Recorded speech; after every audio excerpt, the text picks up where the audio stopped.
धरती के स्वर्ग कश्मीर का आनंद लें नागफनी टूर्स एंड ट्रेवल्स के साथ, जो आपको देते हैं शुद्ध शाकाहारी भोजन। श्रीनगर, गुलमर्ग, पहलगाम, सोनमर्ग आदि के सुंदर स्वर्ग का आनंदमयी टूर आज ही कराएं अपनी बुकिंग। संपर्क करें भूपेंद्र जैन और महावीर जैन से। एक नारी एक माँ है, उसको बेटे का स्वार्थ देखना है, स्वयं का नहीं। ठीक है, 10% महिलाओं में जिंदगी में ऐसे मौके आते हैं जो उनका आत्मनिर्भर होना जरूरी है। 90% महिलाओं का आत्मनिर्भर होना जरूरी नहीं है, क्योंकि 90% आज भी महिलाओं का सम्मान घरों में है। कितने परसेंट, मैंने पूछ रहा हूं, कितने परसेंट स्त्रियां जो हैं अपने पतियों से दुखी हैं, जो ये कोसती हैं कहाँ का ये मेरे गले पड़ गया, मैंने कौन से पाप किए थे। कितना परसेंट मानूं? नाम मत बताना, नहीं, सुनो, कितने आप महिलाएं, आपको छूट है, कितने परसेंट माने जो अपने पति को कोस रही हैं? परसेंट बता दो कोई। सब नहीं बताएं, कोई नेता बता दे, क्योंकि नेता के सबके पक्ष में बोल सकता है। कितने परसेंट मान ले जो पति को कोस रही? हो सकता है, मैं 100% नहीं कहूंगा, लेकिन इनकी संख्या 5% भी बहुत है। और जैनियों में तो अभी बहुत कम। जैनियों में तो अभी कितने परसेंट मान लें? 5% मान लें, हो सकता है 5% लोग पतियों के से दुखी हैं। और वो भी स्त्रियां पतियों से 5% में वे दुखी हैं जिनके पति शराबी, जुआड़ी, पापी हैं, व्यसनी हैं। व्यसनों के कारण से स्त्रियां दुखी होती हैं। अपने पति से दुखी होती है कोई स्त्री व्यसनों के कारण से। शराबी, जुआड़ी, कबाड़ी है, इस वक्त कबाड़ी नहीं, जुआड़ी है, नहीं तो अब वो कहने में आ जाता ना एकदम फिल्मों में, कबाड़ी तो अच्छे लोग होते हैं। तो इस प्रकार के जुआड़ी आदि जो होते, इनसे वो दुखी हो जाती है। बाकी आज भी भारत देश और जैनियों में पत्नियां पति की छाया में सुरक्षित हैं। पति के साथ रहकर अपने आप को भाग्यशाली मानती है, अपने जीवन को सुरक्षित मानती है।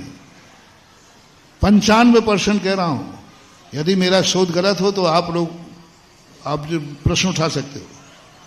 95% महिलाएं अपनी जिंदगी को अपने पति के संरक्षण में सुरक्षित मानती हैं। ओके, डन करूं, लॉक करूं? सबकी सहमति है। अब आपकी बारी है बेटा, आप बताओ कितने परसेंट लोग हैं जो अपने पत्नियों को अत्याचार करते हैं, शोषण करते हैं और स्त्रियों को चाहते हैं कि कहाँ की भार बन गई है? पुरुष कितने परसेंट स्त्री को भार मानते हैं? झूठ मत बोलना। कितने परसेंट लोग मानते हैं कहाँ की गली पड़ गई? कितने परसेंट लोग अपने विवाहित स्त्री के परित्याग करने की बात सोचते हैं? कितने लोग डाइवर्स लेना चाहते हैं?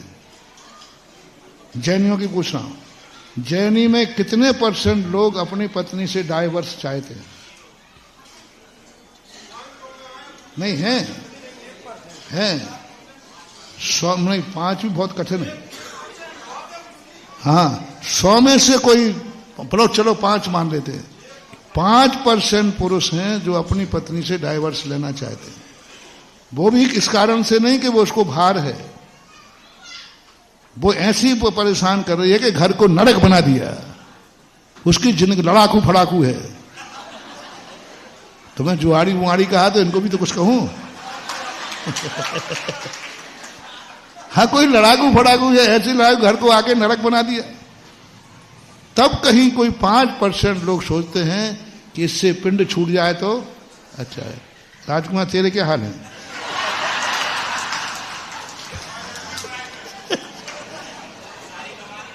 अरे वो तो कह रहा है कि अगले भाव में वही मिले।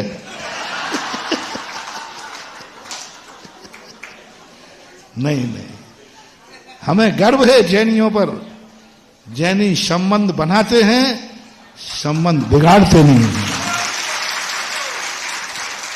भारत में आज सबसे कम यदि डाइवर्स होता है तो जैनियों में होता है, मना नहीं कर रहा हूं, लेकिन परसेंटेज देखो। कोई पुरुष अपनी स्त्री को भार नहीं मानता, ये नहीं मानता है कि ये फिर नौकरी करने की जरूरत क्या है। दूसरी बात, वो लोग बताएं अब कितने लोग माताएं हैं जिनको ये खतरा है कि मेरा बेटा मुझे रोटी नहीं देगा, मेरा बेटा मुझे रोटी नहीं देगा बुढ़ापे में। यदि पति मर गया तो ये बेटा मुझे पूछने वाला नहीं है। इनका परसेंटेज कितना मानो, इनका बड़ा परसेंट थोड़ा आएगा, इनका परसेंट आएगा। कितनी माताएं हैं जो हैं वो संदेह में हैं कि हमारा बेटा, इसलिए क्योंकि वो बेटा बहू के चक्कर में पड़ गया है। बेटों पे संदेह नहीं था, संदेह किस पे हुआ कि बेटा बहू के चक्कर में पड़ा है, जोरू का गुलाम बन गया है। इसलिए डर है कि ये बहू बेटा मेरे बुढ़ापे में मुझे रोटी नहीं देंगे, मेरा बुढ़ापा अच्छा नहीं निकालेंगे। ऐसी बहू, ऐसी सासुओं को, ऐसी महिलाओं को कितना परसेंट मान लो जिनको बेटे बहू से खतरा है बुढ़ापे का, आजीविका का। परसेंटेज थोड़ा ज्यादा है डॉक्टर साहब परसेंट नहीं ज्यादा आएगा, 10% तक आ सकता है। ज्यादा 20% मान रहे, चल नहीं मान दो आपका जो कर ले, 20% से 20% लोगों को ये खतरा है, इसलिए उनको आजीविका करना चाहते हैं। कल के दिन बेटे बहू ने किसी ने साथ नहीं दिया तो हमें आजीविका की 2 रोटी तो मिल जाएंगी। इतने परसेंट के लिए हर व्यक्ति आज शौक कर रहा है। घर में कोई कमी नहीं है, बेटों पे कोई शक नहीं है, पति पर कोई शक नहीं है, पूरी जिंदगी अच्छी सुरक्षित है। फिर भी साहब मैंने पढ़ाई की है, मैंने पढ़ाई की है तो घर बैठे मैं रोटी बनाने के लिए पढ़ाई की क्या? ऐसे ऐसे उदाहरण दे दें, मैंने इतनी पढ़ाई की, मेरे बाप ने इतना पढ़ाया है, तो क्या रोटी थोपने के लिए पढ़ाया है?